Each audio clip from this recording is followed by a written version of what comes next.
Praise the lord. ప్రభువైన యేసుక్రీస్తు నామములో అందరికీ శుభము, జయము కలుగును గాక. ఆమేన్. ఇప్పటివరకు మనము ఆదాము నుంచి యోధా వరకు యేసుక్రీస్తు ప్రభువారి యొక్క వంశావళిని చూసాం.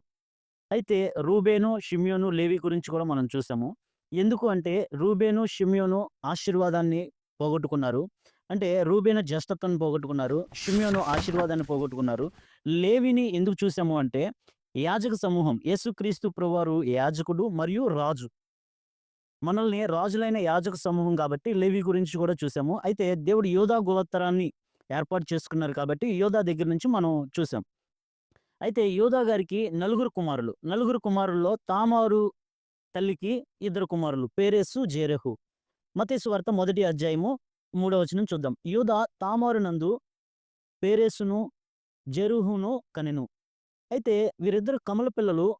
మొదటిగా బయటికి చెయ్యి పెట్టింది జెరహు గారు. అయితే అనుకోకుండా పేరెసు గారు మొట్టమొదటిగా పుడతారు. అయితే ఆ మంత్రసాని "నువ్వెలా వచ్చావు" అంటది. ఆదికాండము 38వ అధ్యాయం 27వ వచనం నుంచి 30వ వచనం వరకు చదువుదాం. ఆమె ప్రసవ కాలమందు కవలలు ఆమె గర్భమందుండిరి. ఆమె ప్రసవించుచున్న ప్రసవించుచున్నప్పుడు ఒకడు తన చెయ్య బయటికి చాచెను గనుక మంత్రసాని ఎర్ర నూలు తీసి వాని చేతికి కట్టి, ఇతడు మొదట బయటికి వచ్చెనని చెప్పెను. అతడు తన చెయ్య వెనుకకు తీసినప్పుడు అతని సహోదరుడు బయటికి వచ్చెను. అప్పుడామె నీవెలా బెదిరించుకొని వచ్చితివనెను. అందుచేత అతనికి పేరెసు అను పేరు పెట్టెను. అంటే మొట్టమొదటిగా రావాల్సింది జెరుహునే. అయితే అనుకోకుండా పేరెసు వస్తారు. అయితే దేవుడు తల్లి గర్భంలోనే నిర్ణయించుకున్నాడు పేరెసు ద్వారా రావాలని. కాబట్టి పేరెసు యొక్క జననం ఒక చీకటిలో జరిగింది. అయితే అనుకోకుండా సమాజం అంగీకరించని పరిస్థితుల్లో జరిగింది.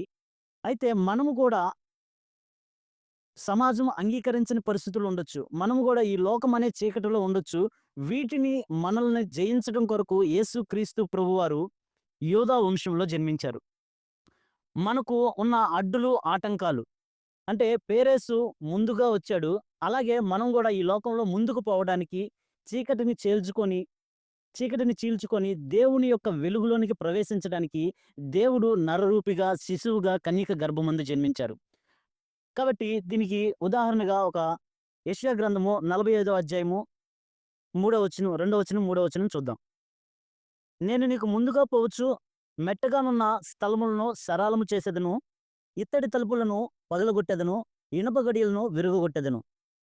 దేవుడిని ఎవరైతే విశ్వసిస్తారో వారి జీవితంలో దేవుడు తన వెలుగుని ప్రకాశింపచేస్తాడు. ఎలాగంటే దేవుడు మనకంటే ముందుగా పోవచ్చు. మెట్టగా ఉన్న స్థలములను సరాలం చేస్తారంట. అంటే మనకున్న ప్రతి అడ్డుని, ఆటంకాన్ని దేవుడు సరాలం చేసి ఇత్తడి తలుపులను పగలగొట్టెదను, ఇనుప గడియలను విరగగొట్టెదను. ఏవైతే మనకు తెరవలేము, మనకి దారి లేదు, మనకి అవకాశాలు లేదు అని అనుకునేటప్పుడు దేవుడు మనకున్న అడ్డు ఆటంకాలను, ఇరుకులు, ఇబ్బందుల నుంచి, కరువు నుంచి దేవుడు మనల్ని కాపాడడానికి దేవుడు శరీరధారిగా మన కొరకు ఈ భూమి మీదకొచ్చాడు.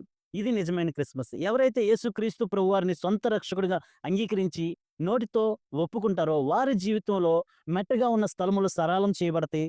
ఇత్తడి తలుపులు విరగొట్టబడతాయి. ఇనప గడియలను విరగొడతాడు దేవుడు. అంటే మనకున్న అడ్డు ఆటంకాలని చీల్చి వాటి నుంచి మనల్ని సరళమైన మార్గంలో నడిపించడానికి, అంటే పరలోకానికి నడిపించడానికి, ఈ లోకంలో ఉన్న అడ్డు ఆటంకాలన్నిటి నుంచి, పాపం నుంచి విడుదల పొందించడానికి దేవుడు మన కొరకు కన్యక గర్భమందు జన్మించారు. Praise the Lord. దేవుడు మనకు చూపించే కృప, దేవుడు మన జీవితంలో చేసే కార్యం మనుషులు ఆపాలనుకున్న దేవుడు ఆపలేడు. దేవుడు మన పట్ల మనకు చూపించే కృప, దేవుడు మన జీవితంలో చేసే కార్యం మనుషులు ఆపాలనుకున్నా ఆపలేరు. ఎందుకంటే దేవుడు మన జీవితంలో చేయడానికి నిర్ణయించుకున్నాడు కాబట్టి. పేరేసు వలె ఎలాగ ముందుకు సాగిపోయామో మనము గూడా అలాగే ముందుకు సాగిపోయినట్టుగా ఇట్టి కృప దేవుడు మనకు, మన కుటుంబంలో ఉన్న వారందరికీ దేవుడు దయచేయునుగాక. ఆమేన్. కృపగల దేవ, దయగల తండ్రి, కనికరం కలిగిన ప్రభువా, మీ పరిశుద్ధ నామానికి వందనాలు, స్తుతులు, స్తోత్రాలు చెల్లించుకుంటున్నాం తండ్రి. అయ్యా నాయనా పేరెస్ గారిని నాయనా మేము ఇప్పటి వరకు జ్ఞాపకం చేసుకున్నాం.